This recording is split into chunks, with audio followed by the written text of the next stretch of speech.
Before fire, before stone tools, before stories carved on cave walls, there was a moment when one of our ancestors opened their mouth and shaped a sound that meant something. A sound that wasn't fear, wasn't hunger, wasn't instinct. A sound born of mind, not reflex, the first word. And when it happened, the world changed forever. For most of our existence, humans lived in silence. Not true silence, but a world of grunts and gestures. A world where danger had to be pointed at, not explained. Where your thoughts lived inside you and died inside you because you had no way to free them. Imagine knowing something but being unable to share it. Imagine loving someone and having no words to tell them why. For 2 million years, our ancestors walked like ghosts through their own minds, never knowing the door was locked. Language wasn't inevitable. It was a miracle. Then something happened inside us, quietly, invisibly, in a single child almost 200,000 years ago.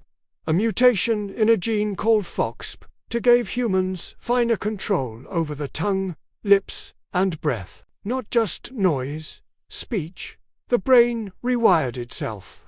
Thought became shape. Breath became meaning. And that one small genetic twist did what fire, stone, and muscle never could.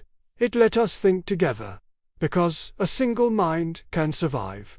But a shared mind can conquer a world. We'll never know what the first word was. Maybe it was a warning. Maybe it was a plea. Maybe it was the name of someone they didn't want to lose. But whatever it was enough. Enough to bridge two minds. Enough to break the loneliness inside our skulls. Enough to say, I am here, you are here. Let's face this world together. That was the moment we stopped being prey and became something new. Not the strongest. Not the fastest. Not the fastest, but the first creatures who could plan, teach, lie, promise, dream. The first beings who could tell stories not just with hands, but with breath. Once we learned to speak, everything changed. You could warn a tribe about a lion before they saw it. You could teach a child lessons learned by your ancestors long before they were born. You could plan a hunt with people miles away. You could bond, you could negotiate, you could deceive, you could inspire. Language didn't just make us smart.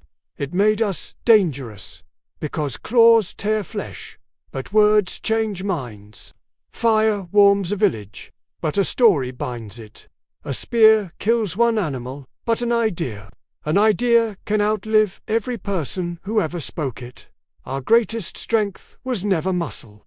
It was meaning. Other animals remember, but only humans remember together. With words, memory stopped being personal. It became cultural, shared, inherited. The dead could teach the living. The living could protect the unborn. Stories could travel farther than footsteps ever could. This is how myths were born. How knowledge survived winters and wars. How grief became wisdom and joy became tradition. And this simple miracle is why no human truly dies as long as someone remembers their story. If you want to help us keep telling stories like this, stories that push back against ignorance and cruelty, and light up the curious corners of history, here's where the rebellion gathers. Words gave us a kind of immortality that even fire could never match. So what was the first word? We'll never know. Maybe it was a warning. Maybe it was a promise. Maybe it was something sacred. But I like to think the first word, the first true word, meant stay with me. Because language didn't begin with power, or conquest, or genius. It began with the oldest human instinct of all, to not be alone. Every story you've ever heard, every joke you've ever told, every whisper in the dark that made you feel seen.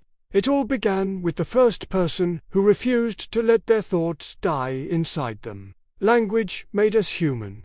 And the miracle is, it still does. If you want more stories of the moments that shaped humanity, stick around. We're just getting started. Every member who joins us helps light the fire we build this rebellion with. A rebellion for curiosity. A rebellion against ignorance. A rebellion that only exists because of you.